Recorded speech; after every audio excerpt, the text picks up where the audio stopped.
All right, my thoughts on Sauvage Eau de Parfum and a little bit on the original Sauvage. Hey Fragrance family, I'm David with the Fragrance Bros, of course your best source for everything fragrance related.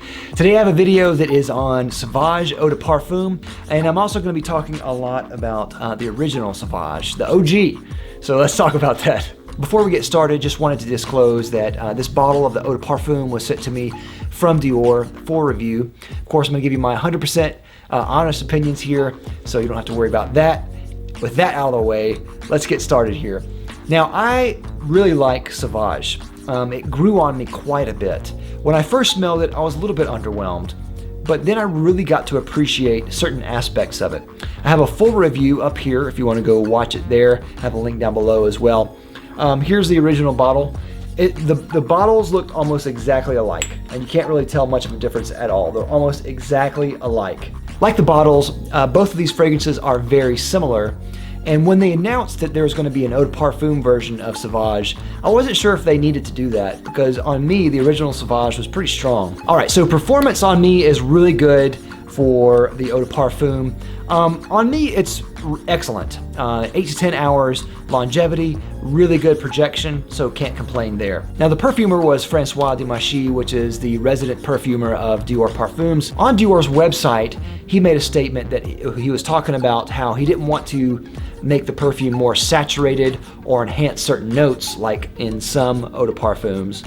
What he wanted to do was kind of just change the notes to make a different color of Sauvage, to make it more of just a different shade. And I think that's a perfect way to describe this scent because I see this as just maybe a shade off of the original Sauvage. When the original Sauvage came out, it made waves a lot in the fragrance world, in the community of fragrance reviewers and enthusiasts. A lot of them were criticizing Dior for coming out with a fragrance that is kind of like their version of a mall scent. And when the EDP came out, I think it's really funny to see some people flip here because a lot of people see Eau de Parfum and they immediately think it smells better.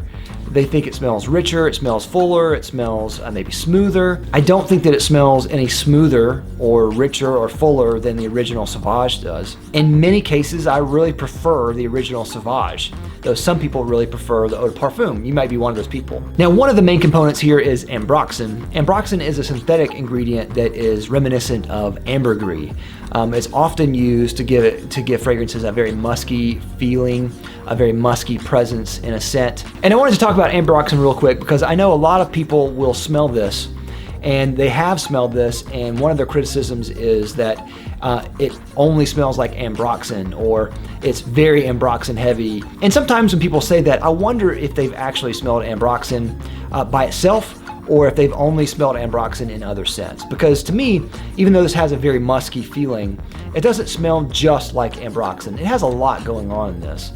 It's surprisingly more complex than just ambroxan. So that's a good segue into talking about what the differences are in the notes here.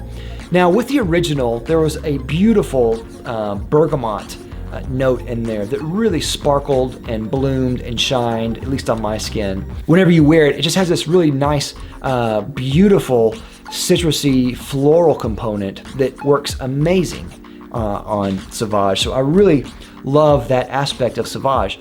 Smelling it side by side to the Eau de Parfum, I was a little bit underwhelmed with the Eau de Parfum just because it does away with most of the bergamot.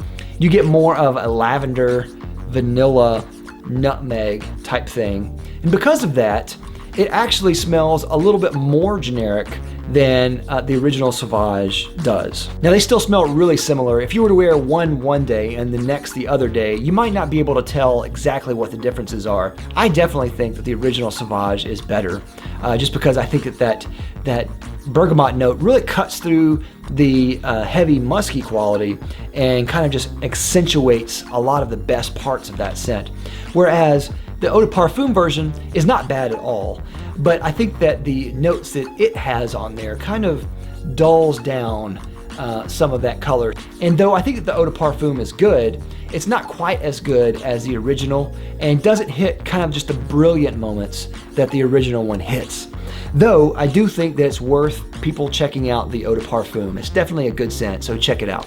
But for me, it's not my preference. I really like the original Sauvage opening, so I'm a little bummed that it wasn't there. So my choice is I would definitely go with the original Sauvage over the Eau de Parfum. I think the original Sauvage is better technically, and I don't find that the Eau de Parfum is that much more powerful.